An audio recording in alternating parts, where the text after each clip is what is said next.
మీ పిల్లలు చదువుకున్నది ఎగ్జామ్ హాల్లో రాయాలన్నా, కాంపిటేటివ్ ఎగ్జామ్ క్రాక్ చేయాలన్నా మెమరీ ముఖ్యం. మెమరీ అనేది గిఫ్ట్ కాదు, రైట్ టెక్నిక్ అండ్ ప్రాక్టీస్తో ఎవరైనా సాధించవచ్చు.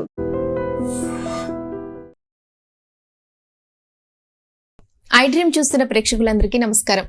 ఈ రోజు మనతో పాటు ప్రముఖ ఆధ్యాత్మికవేత్త, వాస్తు జ్యోతిష్య పండితులు బాలచంద్ర శర్మ గారు మనతో పాటు ఉన్నారు. మాట్లాడదాం. నమస్కారం గురుగారు. నమస్కారం. గురుగారు, లలితా సహస్రనామం గురించి ఇప్పటికీ చాలా మందికి సందేహాలు ఉంటూ ఉంటాయి. అంటే అసలు ఎప్పుడెప్పుడు పారాయణ చేయాలి, లలితా సహస్రనామం పారాయణం చేసేటప్పుడు ఎలాంటి నియమాలు పాటించాలి, అలాగే లలితా సహస్రనామ ప్రాధాన్యత గురించి కూడా వివరిస్తారు. శ్రీమాత్రే నమః. శ్రీ గురుభ్యో నమః. మనకు లలిత అని అనగానే అందరికీ గుర్తొచ్చేటువంటిది ఏమిటంటే చాలా లలితంగా, చాలా సున్నితంగా, చాలా మృదువుగా, చాలా అందంగా, ఇవన్నీ కూడా ఏంటంటే పర్యాయ పదాలు. అంటే లలితంగా, మృదువుగా అమ్మవారు ఏం చేస్తారు అని అంటే మనందరికీ తెలిసినటువంటి సృష్టి, స్థితి, లయ ఎవరు చేస్తారంటే సృష్టించేవాడు బ్రహ్మ, స్థితి మనల్ని సృష్టించిన తర్వాత మనల్ని నడిపించేవాడు విష్ణువు, మనల్ని ఇక్కడి నుంచి తీసుకెళ్లేటువంటి వాడు శివుడు. కాబట్టి సృష్టి, స్థితి, లయకారకులు ముగ్గురు త్రిమూర్తులు. వాళ్ళ ముగ్గురిని కూడా సృష్టి, స్థితి, లయం చేసేటువంటి శక్తి ఏదన్నా ఉంటే ఆ మూలాధార శక్తి అమ్మవారు. ఎక్కడైనా ఒక మూలాధార శక్తి ఉంది అని అంటే అది ఎవరో కాదు, అమ్మవారు అని అర్థం, అంతకు మించి వేరే కాదు. ఫర్ ఎగ్జాంపుల్ చెప్పాలనంటే మనము కూర్చొని ఉంటే, మనం నిల్చోవాలి అని అంటే, మనం నడవాలి అంటే మన శరీర భాగంలో ముఖ్యమైన పార్ట్ ఏంటిది? వెన్నుముక. ఆ వెన్నుముక వెనకాల ఉన్నటువంటి చక్రం ఏదైతే ఉంటుందో, ఈ లలితా సహస్రనామం చదివితే ఆ చక్రం యాక్టివేట్ అయి మనకు తెలవకుండా అతీతమైనటువంటి శక్తులు మన లోపలికి వస్తాయి. అతీతమైన శక్తులు వస్తే ఈ కలియుగంలో మనం ఏ జిమ్మిక్కులు, మ్యాజిక్లు చేయలేమమ్మా.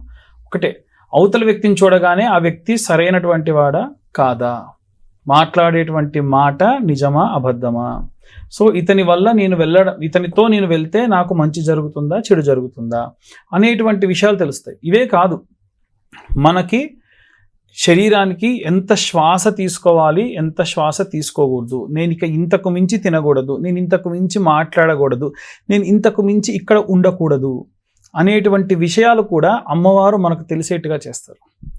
కాబట్టి అమ్మవారి యొక్క లలితా సహస్రనామంలో ఉంటుంది అమ్మవారు ఒక్కో వేలు నుండి ఒక్కో అవతారం ఉద్భవించింది అని. సో 10,000 నుండి దశావతారాలు వచ్చాయి అంటే విష్ణుమూర్తి అమ్మవారి వేళ్ళ నుండి ఉద్భవించాడు అని అర్థం.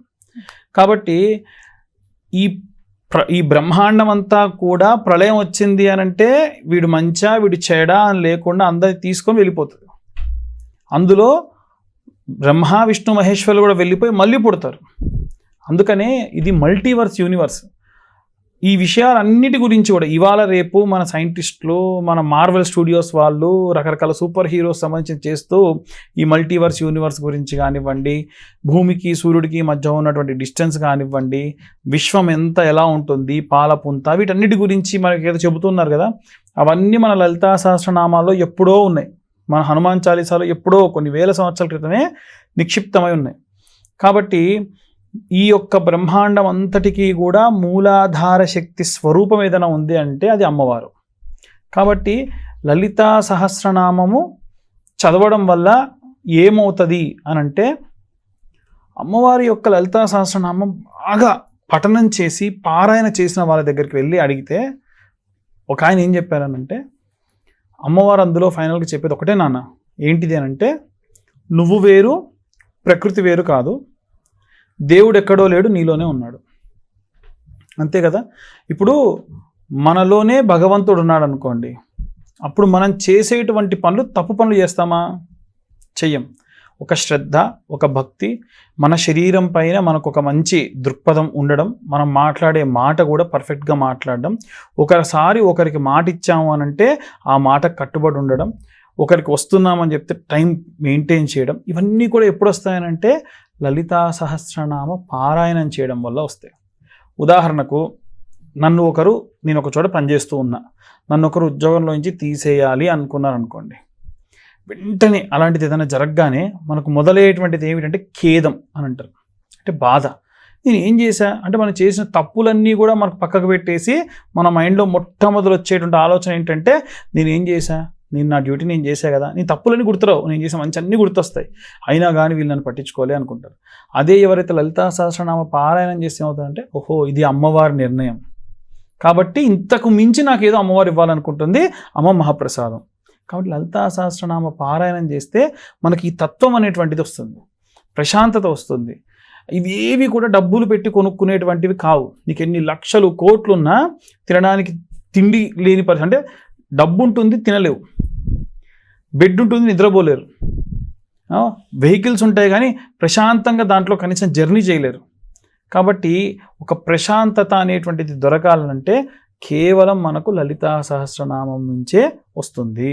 అందులో శ్రీచక్రరాజతనయ, శ్రీచక్రరాజ నిలయ అనేటువంటి అమ్మవారి యొక్క నామం ఉంటుంటే, శ్రీచక్రములన్నీ కూడా ఒక ట్రయాంగిల్ షేప్లో ఉన్నటువంటి అన్ని 43 ఆ యొక్క త్రికోణాకృతిలో ఉన్నటువంటి ఆ చక్రంలో అమ్మవారు నిలయమే ఉంటారనమాట.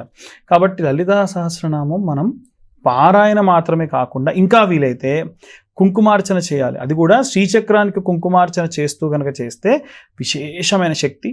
ఆ తరువాతకి అమ్మవారి యొక్క కుంకుమ నిత్యం ధరించడము, దానివలన మంచి ప్రశాంతత, సౌశల్యత, ఇంట్లో అంతా కూడా అందరూ బాగుండడం, ఆరోగ్యంగా ఉండడం, అనుకున్న పనులు అనుకున్న సమయానికి పూర్తి అవ్వడం, వీలైతే ఒకరికి ఇచ్చే పరిస్థితుల్లో ఉండడం, ఎవరి దగ్గర చెయ్యి చాచకుండా ఉండడం, ఇలాంటివన్నీ కూడా జరుగుతాయి.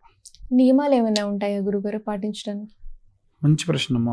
రీసెంట్గా ఇంకొకరు కూడా అడిగారు, గురుగారు తప్పుగా చదివితే ఈ యొక్క లలితా సహస్రనామం తప్పుగా చదివితే కూడా తప్పు కదండి అంటే, తప్పే.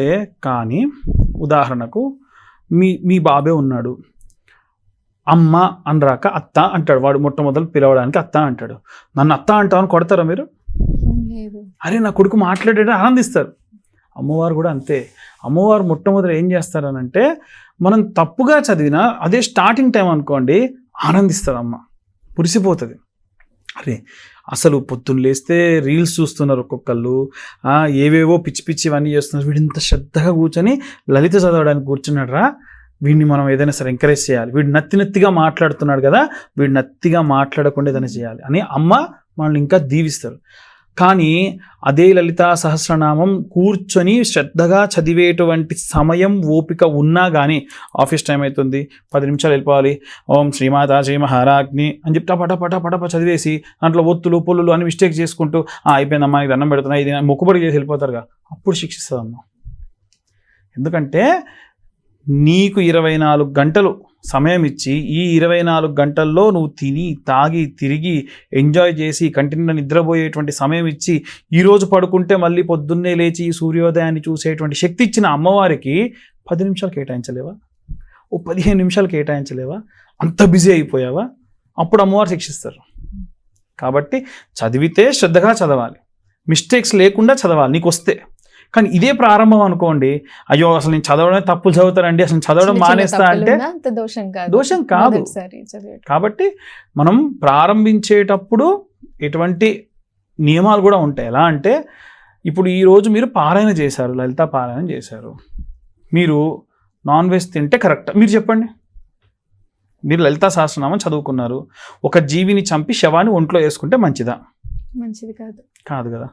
సో నాన్ వెజ్ తినకూడదు. సిగరెట్ తాగితే మంచిదా? మంచిది కాదు.